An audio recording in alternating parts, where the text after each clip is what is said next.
Welcome to Relaxed Reddit Readings. Today we have 4 Reddit stories for you. Reddit stories that made me question family loyalty. Story 1. Sister marrying the exact guy she warned me against. So my pregnant sister just got engaged to the kind of guy she spent years telling me to avoid, and now half my family thinks I'm the villain for calling it out. Let me paint you a picture here. My sister's 31, pregnant, and head over heels for this guy who's got that fake calm energy down to an art form. You know the type, he'll say the most cutting things with this perfect smile, so if you react, suddenly you're the crazy one.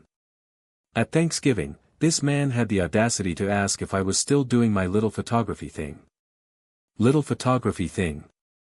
That's my full-time career we're talking about. I make good money, I have clients, I'm booked months out. But he says it like I'm some kid with a disposable camera. And my sister? She just laughed. Then there was the time he made some joke about women panic marrying after 30. Again, my sister laughed, even though this hit way too close to home.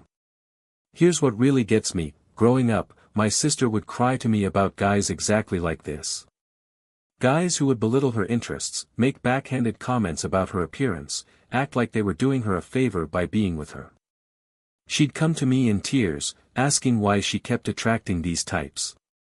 And I'd be there, telling her she deserved better, helping her see the red flags she was missing.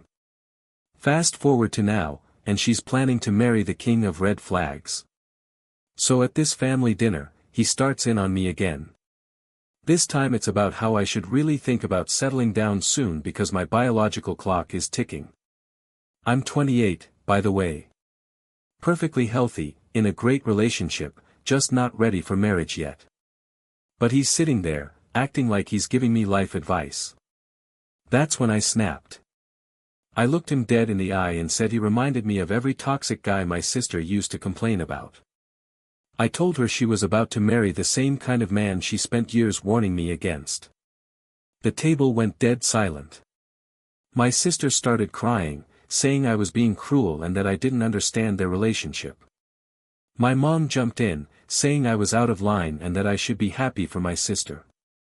My dad just sat there looking uncomfortable.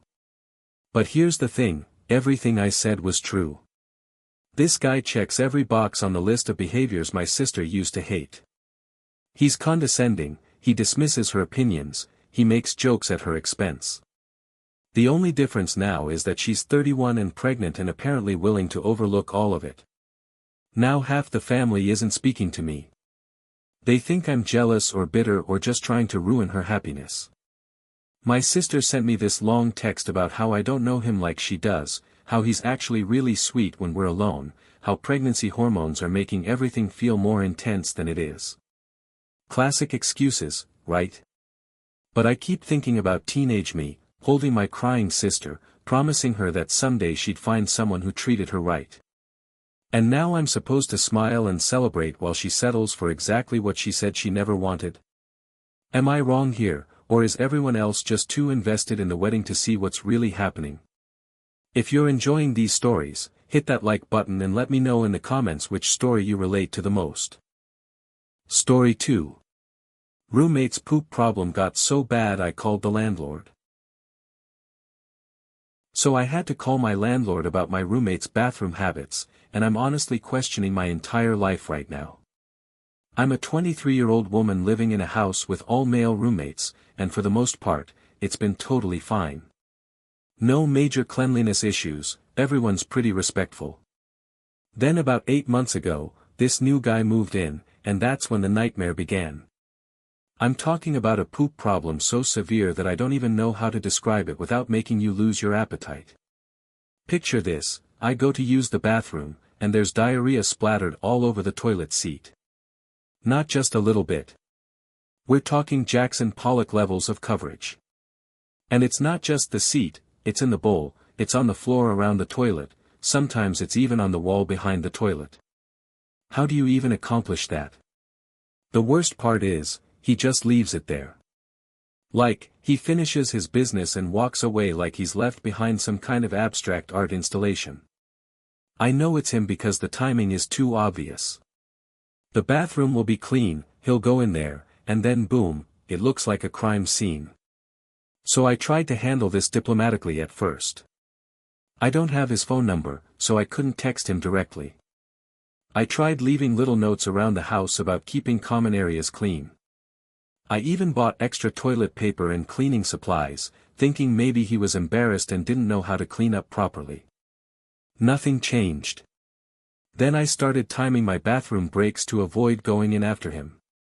I was literally planning my day around someone else's bowel movements. That's when I knew I'd hit rock bottom.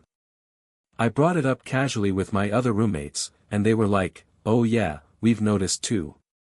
But nobody wanted to confront him directly because, let's be honest, how do you even start that conversation?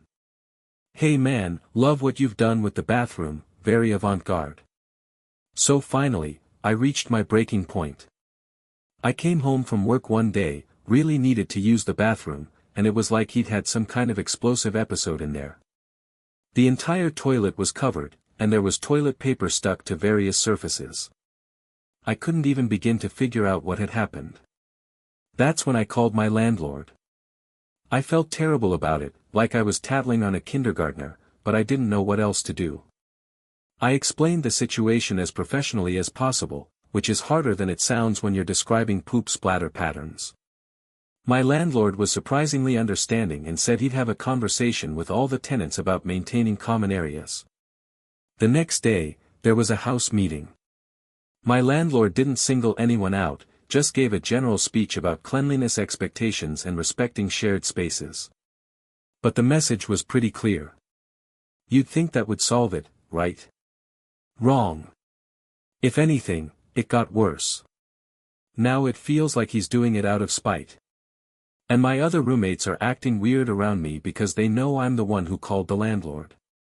So now I'm the house narc, living in a place where I'm afraid to use my own bathroom. I've started going to the coffee shop down the street just to avoid the disaster zone at home. Part of me wonders if I should have tried talking to him directly first, but honestly, what was I supposed to say? The whole situation is just so bizarre and disgusting that I don't even know if there was a right way to handle it. Was I wrong to involve the landlord, or was this beyond normal roommate conflict resolution? Story 3. Mom asked me to hide money from her gambling problem. So my mom literally asked me to hide money from her because of her gambling addiction, and now she's furious that I won't give it back when she asks for it. I honestly don't know what I expected to happen here. Let me give you some context. My family gets support from this family fund service because my sister's autistic and needs extra care. They gave my mom £300 specifically for a family day out at Thorpe Park, you know, one of those big theme parks. Sounds nice, right? Well, here's the thing about my mom. She has this serious gambling problem that's been tearing our family apart for years. She's gambled away her half of the rent more times than I can count. My dad's had to borrow from relatives, we've almost been evicted, the whole 9 yards. It's been absolutely devastating to watch. So when this £300 came in, both my parents actually came to me together. They asked me to hold on to the money because, and I quote, "I'm not supposed to give her any if she asks." Those were their exact words. They knew she'd gamble it away if she had access to it, so they wanted me to be the responsible one. I agreed because I thought I was helping keep our family trip safe. The first time the fund service gave us money, everything went perfectly. I held on to it, we went to Thorpe Park, had an amazing day together. My sister was so happy, and for once, we felt like a normal family doing normal family things. It was honestly one of the best days we'd had in years. But this second time, complete disaster. My mom started asking for the money back almost immediately. First, it was just £20 for groceries. Then it was 50 for bills. Then she wanted 100 for some emergency that kept changing every time she told the story. Each time, I'd remind her of what she and my dad had told me, that I wasn't supposed to give her any if she asked. And each time, she'd get angrier and angrier. The worst part is watching her go through what I can only assume are withdrawal symptoms from not being able to gamble. She gets this look in her eyes, like she's desperate and angry and sad all at once. She'll pace around the house, pick fights with everyone, and then come back to me asking for just a little bit of the money. Just enough for this one thing, she promises. But I know where it's really going. My dad's caught between supporting me and not wanting to deal with my mom's anger when she doesn't get what she wants. He'll tell me privately that I'm doing the right thing, but when she's yelling about it, he goes quiet. My sister doesn't really understand what's happening, but she can feel the tension in the house.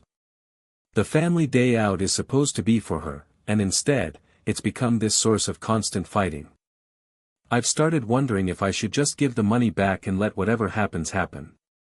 Maybe it's not my job to be the gatekeeper of my mom's addiction.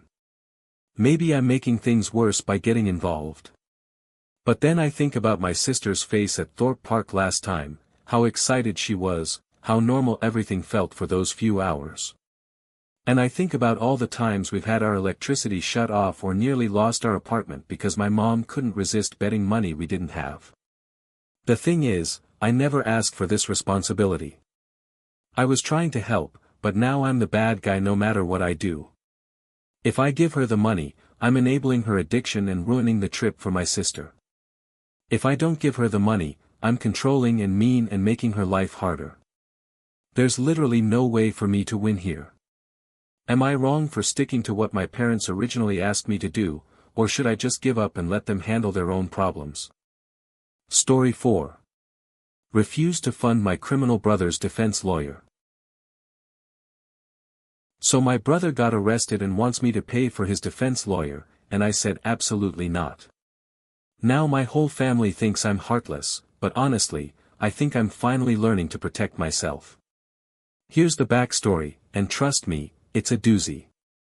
I'm 35 now, work as a chief manager at a big financial firm, and I've worked my ass off to get where I am. But it wasn't always like this.